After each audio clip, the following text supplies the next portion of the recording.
Mike, I suppose it's all about bouncing back after last week now, isn't it? Yeah.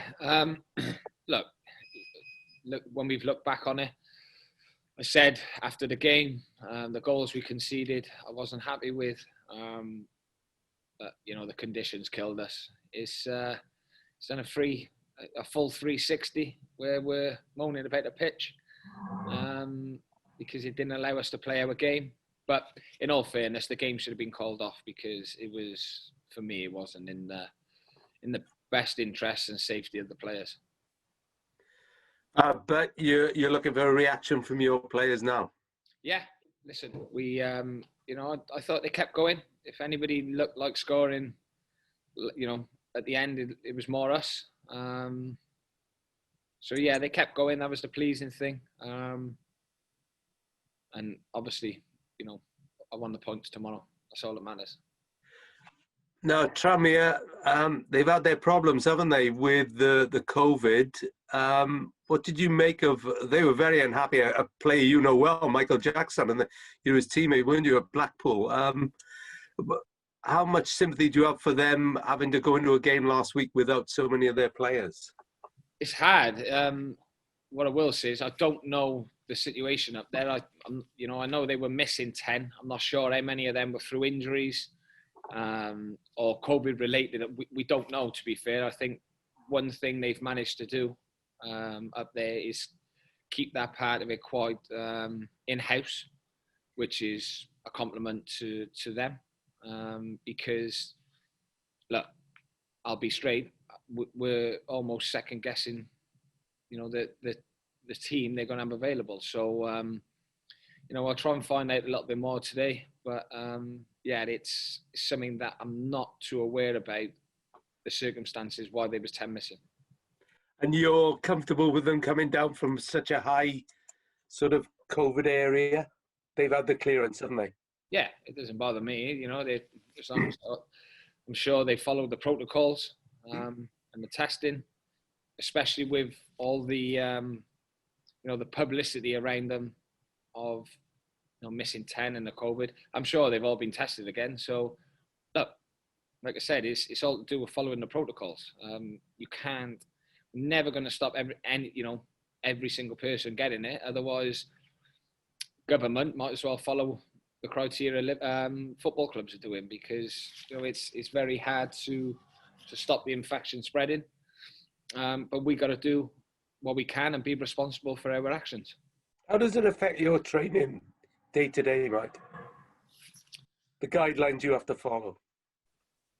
Listen, it's different. There's hardly anything inside. Everybody's got their masks on. It's different, but I think we've managed it well and managed to get on with it the best we can. Big day for you tomorrow, of course. It's your 40th, according to Wikipedia, anyway. Yeah, I was hoping somebody would, because you can alter and change things on Wikipedia. I was hoping somebody was going to change my date of birth to about 1985. So it's 35 tomorrow. But yeah, nobody's had the hindsight to do that. So I'm going to have to put my hand up and say, yeah, big 40 tomorrow. And look, I don't care about the birthday. Everything's wiped out. Won't be doing anything. I just want the 3 points and have a chilled night with the family. Well, I was going to say, your chilled night will be a lot better with a win, won't it? Yeah, well, if it don't, then, I'm not going to be happy. I'm like a bear with a sore head. I'll have to have the 40th then next year. We'll take that. Transfer deadline day today, what are you hoping for? I'm hoping for one or two. A bit of work going on behind the scenes to try and get them through. But that's it in a minute. You know what I mean? It won't be no more than two, because we're where we are on the budget. You've been linked with Jamie Devitt at Blackpool, a player you know, of course. Yeah, I played with Jamie at Bradford. Very intelligent player. Can play a number of positions. So, I know Jamie well. Are you confident you'll be able to keep everybody? Josh Sheehan gets a lot of rave reviews, doesn't he? Well, it's the time now, 9:20. As soon as I go training, my phone's off until 5:02. Okay, that's a good enough answer. And we're going to speak to Josh Labadie. He's been at the club a while now.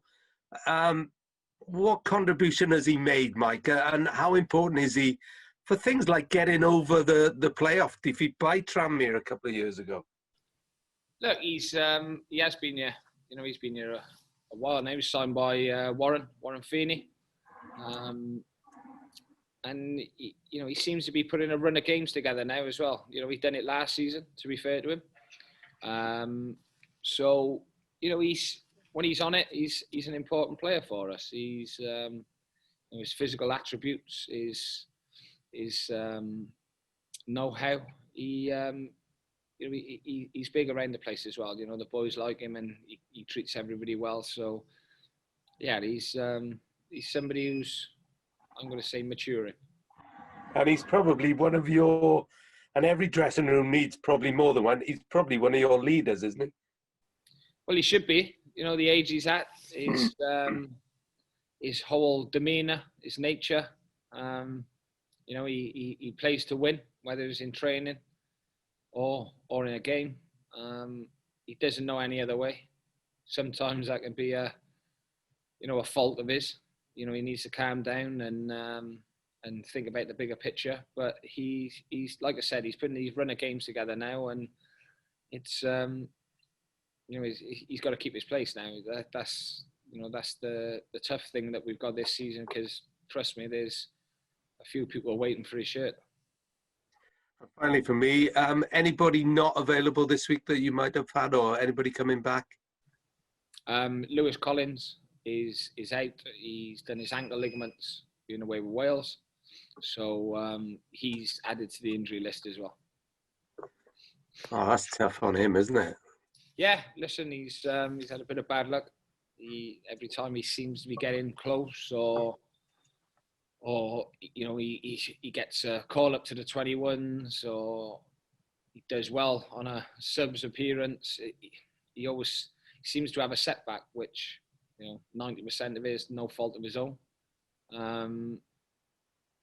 But yeah, it's frustrating for him.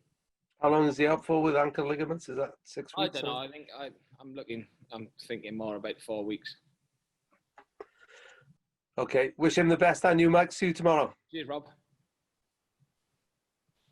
Hi, Mike. In terms of the other injuries, while I was away, it was Ryan Taylor, wasn't it, and Carl Halkins? Is that right? Carl's been injured for a number of weeks now. Yeah. What's the sort of their long with Ryan in particular, because he made such a good start, didn't he? What sort of blows that in terms of what a forward option he is compared to the other strikers? It's a blow because, like you said, he started well. He's been very good for us, and the other strikers have got to step up now. They've got to start getting hold of the ball, linking the play better, because I think we missed Ryan on Saturday. It was a game that was crying out for him, really, to just keep it up there, build the play, and we didn't quite do that well enough on Saturday. So look, it's a challenge for the other strikers, whoever that may be tomorrow, that they've got to do that part of the game as well. And Kyle, sorry if I'm going over old ground. What was his problem? Hamstring. Okay. Yeah, he done his hamstring. Okay. And is he, duration-wise, is he? Probably got another 4-5 weeks, something like that. Okay. Other than that, it must have been nice to have a bit of a breather this week with no Tuesday game for the first time in a while. Yeah, it was good because we were able to get on the training pitch, work on a few things that we've been really wanting to work on and to improve us again. So we've managed to nail a few of those things. Obviously couldn't go through everything, but it was a positive week training, and like I said, the boys are in good spirits. And look, we lost the game on Saturday. We'll lose a few more throughout the season. Like I said to you, I never get too carried away when we win or too down when we lose. Reflecting back on Tranmere, I suppose that's it's natural, isn't it, to look at that playoff final and the lack of VAR and all that side of things. And wonder what might have been, I suppose. No, I don't really. That don't enter my head now. Like I said, after the playoff final, obviously you're devastated, you're gutted, and within 20 minutes of me speaking to the players and seeing my little boy crying on the sideline, as we walked into the dressing room, that gone into my head. I couldn't change it. Nobody could change it. We felt harshly done by with a couple of the decisions, but it is what it is. My focus just immediately switched to my little boy who was upset, and then we responded the following season. I guess that's it's the nature of sport, isn't it? Things move on quickly, teams change. Yeah, they do. It is. Well, what's the point of me dwelling on that and feeling sorry for myself for the next 4 weeks that we were off? It would have been childish of me. It would have been silly of me, really. You just got to get on with it. If likewise, the same would have happened if we won, because straight away I'd be thinking about is recruitment for League One. It was a small turnaround in terms of time, because obviously we went to the end of May. So look, it was a 4-week period where we had to rebuild. I guess a lot of sporting people like to say it's about us and not them, but Tranmere's situation, I suppose, isn't made that even more the case. If you don't really know what's coming to you on the way tomorrow. Well, listen, we know their squad, yeah. So we prepared as if it's their strongest team. It's as simple as that. We do that no matter who we play, whether it's a big team in the FA Cup or it's one of the under-23s come for the leasing.com. We treat every game as if we're playing their strongest team, and if we do that, then there can be no excuses. Good stuff. Cheers, mate. Cheers, Chris. Has your team got that great word, bounce back ability, Mike? Have they got it? Yeah. I think they've shown, definitely in the period I've been here, they've got it in abundance. Yeah, because that's the thing, is it how you respond to a defeat, not the manner of a defeat. Yeah, it's don't get me wrong. If there was 1 or 2 games last season which I didn't like the way we lost, and I made that clear. Saturday wasn't one of them. It was an honest performance with a lot of errors, a couple of bad decisions, and a pitch that I thought was unplayable. Yeah. That it is what it is. Yeah, because you had such a good start last season and then fell away a little bit. This is not the start of that again, is it? Oh, I hope not, Rob. No. And we fell away. We had a number of injuries. We had. I don't think the squad was as good last season as it is this season. It is what it is. Unless we fell away. We got to the semi-final, the leasing.com. We got the 3rd round of the FA Cup. We played West Ham live on Sky in the Carabao Cup, and we were in the top half all the season. So apart from the last couple of games. So if that's falling away, I really don't know what a club like Newport, what's their expectations. Ourselves, we know what we expect, and the board are very level-headed. So yeah, sometimes you try not to get carried away. Yeah. Well, no, I mean, there's no reflection on the job you've done over a 3-year period. It is, as you said, expectation. Everybody wants to get promoted, but you've got to survive, haven't you? And you've got to stay where you are, and you've got to exist. Oh, listen, I don't take it as a personal dig at me. It's just trying to level and manage that expectation. It's I want to get promoted. I'm the same. I'm not here just to mess around and tick along and finish mid-table or have a good cup run. It's not really interesting me. If somebody said to me now, you can have a good cup run, finish mid-table, you can go and get promoted. I want to be promoted. It's as simple as that. The finances of the football club obviously come into play. So you do need good cup runs. We've done that so far. And look, you know, we wanna be as successful as we can, and we need to be lucky with injuries, and that was something that we wasn't last season.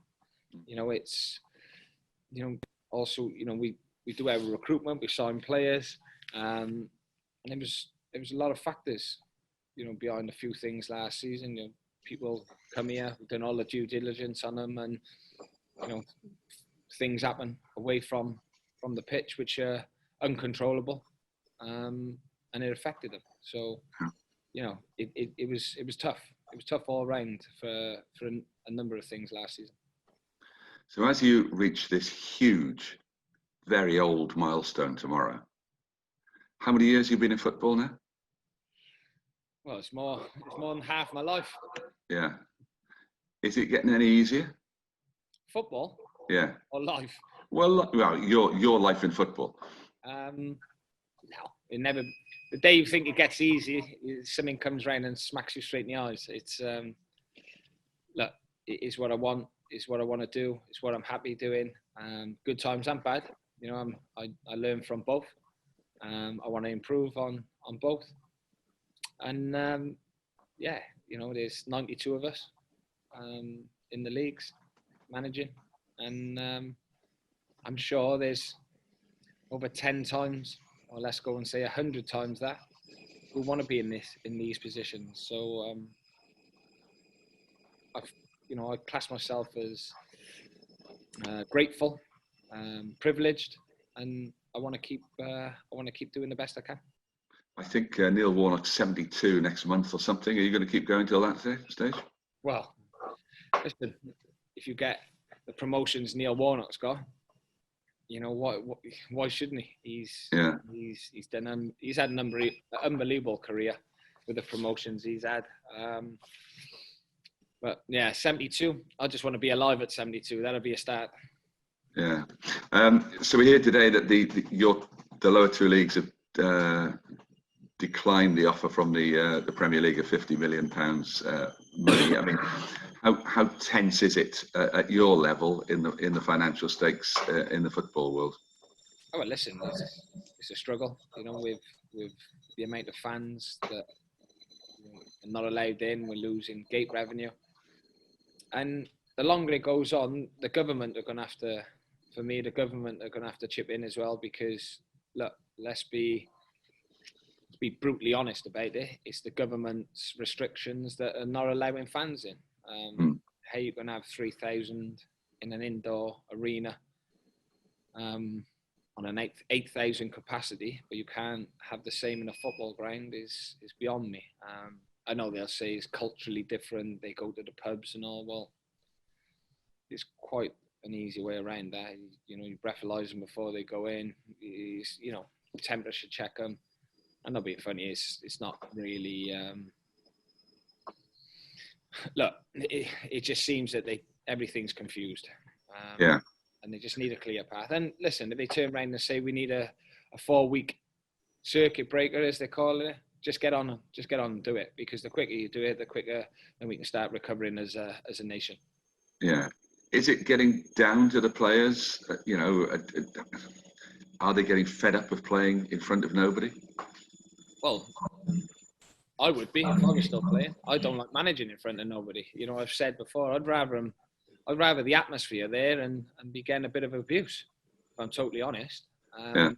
That's football, what we all fell in love with. You know, it's the atmosphere, it's the whole feeling of when you're walking out and the crowd are cheering you, or some instincts booing you. You know, whether you're home or away, it's that feel. It's what puts the hairs up on the back of your neck. It's trying to showcase your talents in front of 3,000 or 80,000, whatever it is. You know, we want those the spectators, and it's something that I hope happens sooner rather than later. But I do, you know, going on about the government and stuff. You know, it's got to be. We don't want people dying needlessly. No. Finally, then, coming back to Joss Labadie, when he had his bad knee injury, and you know he went out of the game for a while, and he went back to him with a new contract. Did you think he was going to come back and be as effective as he has been? Yes. That his injury was where he wanted to, he needed to strengthen. He did. He's come back. He's had nothing wrong with it, which is good. So he's showing that he's managed it correctly as well. And he's been part of, well, everything we've been through since I've been here. So that's the Great Escape, the cup runs, the playoff push, and now again this season. So yeah, he's. I was going to say I don't want to give him too many compliments because he just walked in. All right, okay. Hey, look, have a good day tomorrow. I hope they give you the best birthday present. Cheers, thanks all.